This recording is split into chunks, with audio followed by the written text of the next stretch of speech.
Friends, இனிவரும் காலங்களில் மகாநதி சீரியலில் என்ன நடக்க போகுதுன்னு தெரிஞ்சுக்கிறதுக்கு முன்னாடி நம்மளோட சேனலை சப்ஸ்கிரைப் பண்ணாதவங்க கண்டிப்பாக சப்ஸ்கிரைப் பண்ணுங்கள். அப்படியே பெல் ஐக்கானை கிளிக் பண்ணுங்கள். அப்போ தான் நம்ம போகிற ஒவ்வொரு வீடியோஸும் உங்களோட நோட்டிஃபிகேஷனுக்கு வரும்.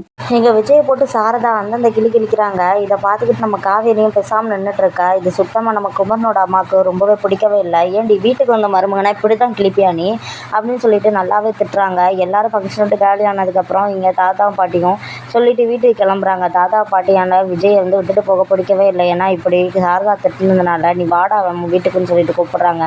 ஆனால் நம்ம விஜய் இல்லை தாத்தா நான் வரலை, காவேரியும் கூட வராமல் நான் வரவே மாட்டேன் அப்படின்னு சொல்லிட்டு இங்கே விஜய் பிடிவாதமாக இருக்கார். உடனே இங்கே நம்ம மாமி மாமா பேசுகிறாங்க. விஜய் எவ்வளோ பெரிய விஷயத்துல நீ மறைச்சிட்ட அப்படின்னு சொல்லிட்டு சொல்லும்போது உடனே எங்ககிட்ட ஒரு வார்த்தை சொல்லணும்னு தோணவே இல்லை உனக்கு, நான் உன்னை என் தம்பி மாதிரி பார்த்துக்கிட்டாலும் நீ இப்படி பண்ணிட்டி அப்படின்னு சொல்லிட்டு சொல்லும்போது, இல்லை மாமி நான் சொன்னேன்னா நீங்கள் வீட்டு தருவீங்களோ தரமாட்டீங்களோன்னு சொல்லிட்டு தான் நான் அப்படி பண்ணிட்டேன், உங்ககிட்ட மறைக்கணும்னா ஒன்றும் இல்லை அப்படின்னு சொல்லிட்டு சொல்ல இங்கே தாத்தா பாட்டியும் நாங்கள் கூப்பிட்றோம் வரமாட்டான் அப்படின்னு சொல்லிட்டு சொல்கிறாங்க. உடனே எங்கள் மாமி எதுக்கு நீங்கள் கூப்பிட்றீங்க, அவன் எதை நினச்சி இங்கே வந்தானோ அதுபடி காவேரி கூட்டிகிட்டு தான் அந்த வீட்டை விட்டு வருவான், அதுக்கு நாங்கள் பொறுப்பு அப்படின்னு சொல்லிட்டு எங்கள் மாமி மாமா சொல்கிறாங்க.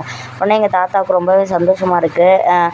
நீங்களாவது அவனுக்கு துணையாக இருக்கீங்களா அப்படின்னு சொல்லிட்டு நம்ம விஜய் பார்த்து சரி விஜய் நாங்கள் வரோம் அப்படின்னு சொல்லிட்டு கிளம்பிடுறாங்க. உடனே எங்கள் மாமி மாமா பார்க்குறாங்க விஜயை.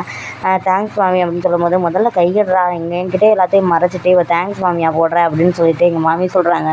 என்ன மாமி இப்போ தானே நல்லா பேசிகிட்டு இருந்தீங்க, ஆமாம் நீ என்கிட்ட மறைச்சிட்டேல, அந்த மாதிரி காவேரி தான் என் பொண்ணாட்டின்னு சொல்லியிருக்கலாம்ல, எவ்வளோ விஷயத்த என்கிட்ட மறைச்சிட்டீங்க 2 பேரும் அப்படின்னு சொல்லிட்டு மாமி கோவப்படுறாங்க. அங்கே பார்த்தீங்கன்னா ரூம்குள்ளே இங்கே சாரதா பிரதியை பிரளயமே நடத்திட்டு இருக்காங்க. இந்த பையனால் இப்போ காம்பவுண்டில் எல்லாருக்குமே தெரிஞ்சு போச்சு இவன் தான் நம்மளோட சொந்தக்காரன் அப்படின்னு சொல்லிட்டு, எதுக்கு தேவையில்லாமல் இது தெரிய வைக்கணும்னு தாட்டி உன் புருஷன் இதெல்லாம் பண்ணியிருக்காரு அப்படின்னு சொல்லிட்டு நம்ம சாரதா சொல்கிறாங்க காவேரிட்ட. ஆமாம் உன் புருஷனோட பிளானே இது தான், இங்கே இருக்கிற யாருக்குமே தெரியாது இவர் நம்ம சொந்தக்காரங்கன்னு, இந்த மாதிரி தெரிய வச்சு நம்மளை அசிங்கப்படுத்துகிறாரு, வேறு ஒன்றும் இல்லை. நம்ம என்னமோ இவரை கொடுமைப்படுத்துகிற மாதிரியும், நான் என்னமோ அவங்க 2 பேரையும் பிரிச்சிட்ட மாதிரியும், இந்த வீட்டில் அவங்க உட்காந்துர வச்சுருக்க மாதிரியும், அவங்க 2 பேரையும் பிரித்து வச்சுருக்க மாதிரியும் எல்லாருக்கிட்டையும் சொல்லி காட்டுறாரு, வேறு ஒன்றும் இல்லை. இங்கே இருக்கிறவங்க எல்லாரும் இப்படி ஒரு தாயான்னு சொல்லிட்டு என்னைய வெறுத்து ஒதுக்கணும்ல, இங்கே உள்ளவங்களுக்கெல்லாம் அவர் நல்லவராகவும் நான் என்னமோ கெட்டவராகவும் தெரியணும்ல, அதுக்காக தான் அப்படின்னு சொல்ல உடனே இங்கே காவேரி என்னம்மா பேசிகிட்டு இருக்க நீ அப்படின்னு சொல்லிட்டு, அப்படிலாம் இல்லைம்மா அவர் அப்படிலாம் கிடையாது, பார்த்தியா நீ ஏன் இந்த சர்டிஃபிகேட் கொடுக்குற உன் புருஷனுக்கு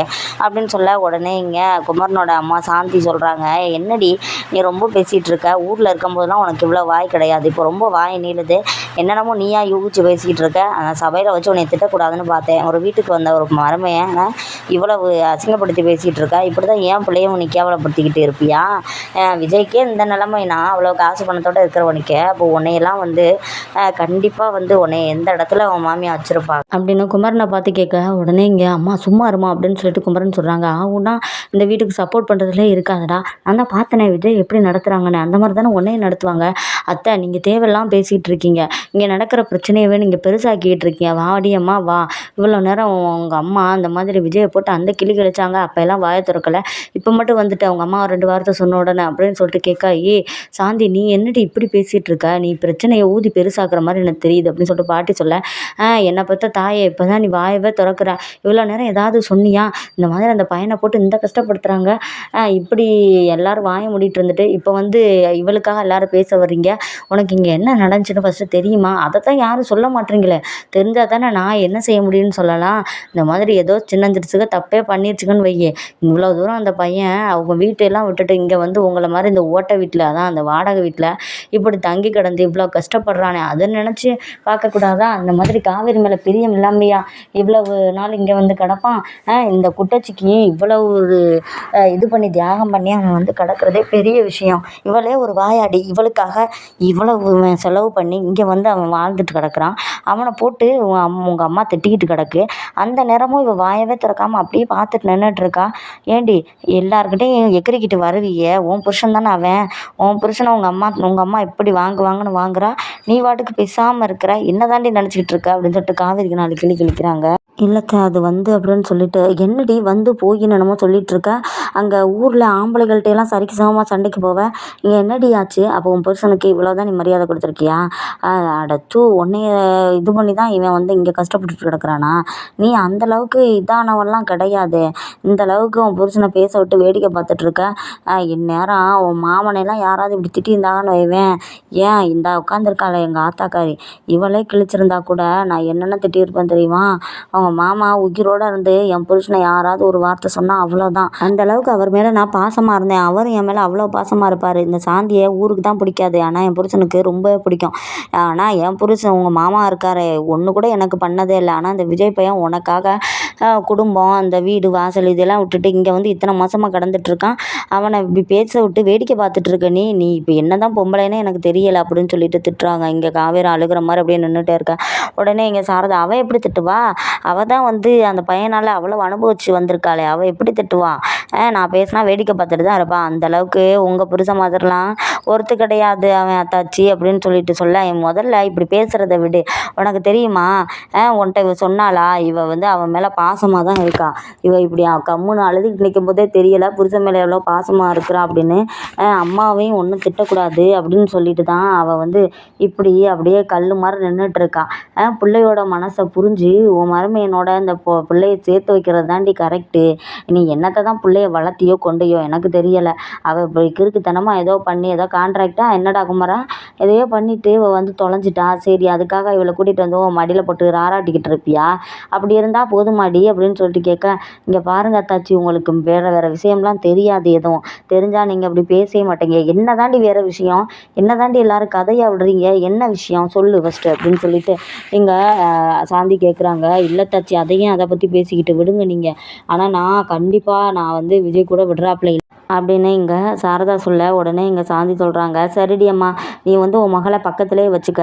உன் மகளை பக்கத்துலேயே வச்சு நீ பார்த்துக்க. இந்தா நிற்கிறாளே இந்த கங்கா, இவளையும் பக்கத்துலேயே வச்சு பார்த்துக்க. ஏன்னா இவ்வளோ கொடுமைக்காரிங்க கிட்ட என் மயனை வந்து நான் விட்டுட்டுலாம் போக முடியாது. டே குமரா, அடுத்த பஸ்க்கு நான் போகும்போது நீ என் கூட வந்துடு. என்னம்மா என்ன சொல்லிகிட்டு இருக்க இப்போ நீ அப்படின்னு. நீ இங்கேருந்து சம்பாரிச்சதெல்லாம் போதும், அப்படியே கோடிக்கணக்கில் சம்பாரிச்சு குமிச்சு வச்சுருக்கீல. அதனால் எனக்குமே அங்கே வண்டியாக இருக்க கஷ்டமாக இருக்குது. நீ என் கூட வந்துட்டேன்னா எனக்கு நல்லா இருக்கும். இங்கேருந்து இவளுகளுக்கு மட்டும் ஒத்தாசை பண்ணிக்கிட்டு இருக்க. யாரோ ஒருத்தி இவளுகளுக்கெல்லாம் நீ ஒத்தாசை பண்ணுவ. பெத்த அம்மா எனக்கு வரமாட்டியா? நீ வரலைனாலும் இன்றைக்கி உன்னை எப்படியாவது கட்டியாவது நான் இழுத்து கூட்டிகிட்டு போக தான் செய்ய போகிறேன். ஏன்னா உன் அத்தைக்கு வந்து மகள்களை பக்கத்துலேயே வச்சுக்கிறோம்னா ஆசையாக இருக்கும் போல். புருஷன் கூட வாழ விடாமல் இங்கே கூட்டிகிட்டு வந்து காவேரியை வச்சுருக்கா. அதே மாதிரி நீயும் அப்போ என் கூட இருக்கணும்னு எனக்கு தோணும்ல. அதனால் நீ என் கூட வந்துடு. என்ன தாச்சி இப்படி பேசிகிட்டு இருக்கீங்க? உங்களுக்கு புரியுதா இல்லையா நான் சொல்கிறது? உனக்கு புரியுதா இல்லையா? என் மையனை நான் என் கூட வச்சுக்கிறணும் அப்படின்னு நினைக்கிறதுல என்ன தப்பு இருக்குது? நீ மட்டும் மகளை பக்கத்தில் வச்சுக்கணும்னு நினைக்கிறீல்ல? அந்த மாதிரி தான் எனக்கும் தோணும். குமரா, நீ கிளம்புடா ஃபஸ்ட்டு அப்படின்னு சொல்லிட்டு சொல்ல, என்னம்மா பேசிகிட்டு இருக்க? இப்போ தான் நான் எல்லாமே பிஸ்னஸ்லாம் இப்போ தான் நல்லா போயிட்டுருக்கு. நான் சினிமாவில் வேறு நடிச்சிட்ருக்கேன். நீ நடித்து கிழிச்சதெல்லாம் போதும். அதான் எனக்கு தெரியுது. இந்த வீட்டில் நிம்மதியே இல்லாமல் போனதுக்கு நீ ஒருத்தன் காரணம்னு நல்லாவே தெரிஞ்சு வச்சு. அங்கேருந்து வந்த உடனே நீ என்ன பண்ணி தொலைச்சியோ தெரியல, அதையும் சொல்ல மாட்டேற.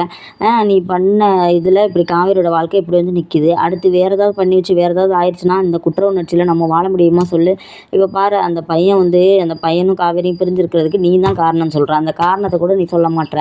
அப்போ அப்படி இருக்கும்போது மறுபடியும் நான் விட்டுட்டு போனேன்னா அந்த குடும்பத்தில் வேறு ஏதாவது குழப்படி வரும்டா. அதெல்லாம் வேணாம். நீ என்னோட இருக்கிறது தான் கரெக்டு. நீ உனக்கு சூதுவாது ஒன்றுமே தெரியவும் மாட்டுது. இவங்களோட இருந்தேன்னா இவங்களோட புத்தியும் உனக்கு ஒட்டிடும். இந்த பையனை பார்த்தியா எப்படி கஷ்டப்படுத்தி இன்றைக்கி உங்கள் அத்தைக்காரி பேசினான்னு. அந்த மாதிரி தான் உனக்கு என்னைக்காவது ஒரு நாள் அப்படி ஒரு நிலைமை ஏற்படும். அப்படிலாம் நடக்காதுமா. என்ன தாச்சி, அப்படிலாம் நான் குமரன் தம்பியை பேசுவேன்னு நீங்கள் நினைக்கிறீங்களா? அதெல்லாம் வந்து நீ பேசுவடியம்மா. இன்றைக்கி தான் நான் உன்னை பார்த்தனே, ராட்சசி மாதிரி அப்படி கத்துறேன். எனக்கு தான் வாய் நீளம் அப்படி இப்படின்னு சொல்லிட்டு சொல்லுவேன். இன்றைக்கி என்னமோ நீ வந்து இப்படிலாம் பேசுகிற. என் தம்பி இருந்தா உன் மூஞ்சிலே வந்து 4 அறை கொடுத்துருப்பான். அவன் இல்லாததுனால இப்போ நீ வச்சு சட்டமாக போச்சு. அப்படி தானே? இனிமேல் இந்த வீட்டுக்கு வர்றதும் நான் கடைசியாக தான் இருக்கோம் அப்படின்னு சொல்லிட்டு பொறிஞ்சு தள்ளுறாங்க. உடனே இங்கே பாட்டிலாம், என்னடி நீ இப்படி பேசிகிட்டு இருக்க? நீ இப்படி பேசுவேன் நான் நினச்சி கூட பார்க்கலடி. இந்த நேரத்தில் நீ தான் எங்கள் கூட இருக்கணும், இப்படி பேசிகிட்டு இருக்க. அதெல்லாம் வந்து உங்களோட இதுலலாம் நான் கூட இருக்க முடியாது. இது வந்து நல்லாவா இருக்குது இவ சொல்கிறது? என்னமோ வந்து புருஷனுக்கும் பொண்டாட்டிக்கும் சண்டையாமா. இவ மகளை கூட்டிகிட்டு வந்து வீட்டில் வச்சுக்கிடுவாளாம். தேடி வந்த புருஷனை இப்படி போட்டு திட்டுன்னு திட்டுவாளாம். என்னாலெல்லாம் இதை பார்த்துட்டு சகிச்சிட்டுலாம் இருக்க முடியலம்மா. நான் போகிறேன் என் ஊருக்கு அப்படின்னு சொல்லிட்டு இங்கே நம்ம அதை சாந்தி சொல்கிறாங்க. உடனே எல்லாருமே வந்து அப்படியே நின்றுட்டுருக்க, ஏம்மா ஏம்மா அப்படிலாம் பேசிகிட்டு இருக்க? இன்றைக்கி எதுவும் பிரச்சனை வேணான்னு சொல்லிட்டு தானே சொன்னோம். அந்த மாதிரி அவர் செஞ்சுட்டு போகிறாரு சீர்லான்னு சொல்லிட்டு நீ வாயை மூடிக்கிட்டு இருந்தேன்னா இப்போ எல்லா விஷயமும் தெரிஞ்சிருக்குமா? இதெல்லாம் தேவையா அப்படின்னு சொல்லிட்டு சொல்ல, எல்லாம் அந்த பையனால் வந்ததுடி. இந்த மாதிரிலாம் எல்லாரும் என்னை தப்பாக நினைக்கணும் அப்படின்னு சொல்லிட்டு தான் அவனோட இதுவே எண்ணமே. இந்த மாதிரிலாம் அவன் பாவம் மாதிரி நடிச்சுட்டு இப்போ எல்லாருக்கிட்டையும் என்னை கெட்ட பேர் வாங்கி கொடுத்துட்ருக்கான். அப்போ தான் எல்லோரும் சொல்லுவாங்க, இந்த விஜய் பாவம் பாவம், ஆனால் இந்த அம்மா தான் ரொம்ப ஓவராக பண்ணுதுன்னு அதுக்காக தான் எல்லாம் அப்படின்னு சொல்லிட்டு இங்கே சாரதா அதுலேயும் ஒரு தப்பு கண்டுபிடிச்சி நின்றுட்டுருக்கேன். பாத்தியாடி காவேரி, உங்கள் அம்மாவுக்கு இதே பொழப்பா போச்சு. இப்போ எல்லாம் வந்து அவளுக்கு ஏதோ பைத்தியம் ஆயிட்டான்னு நினைக்கிறேன். இவ கூட நீ இருந்தேன்னா கண்டிப்பாக உன் வாழ்க்கையே கெட்டு போயிடும் பார்த்துக்க. நீ உங்கள் அம்மாலாம் பார்த்துட்டு இருக்காத, நீ முதல்ல அந்த பையனோடு சேர்ந்து வாழ்கிற வழியை பாரு.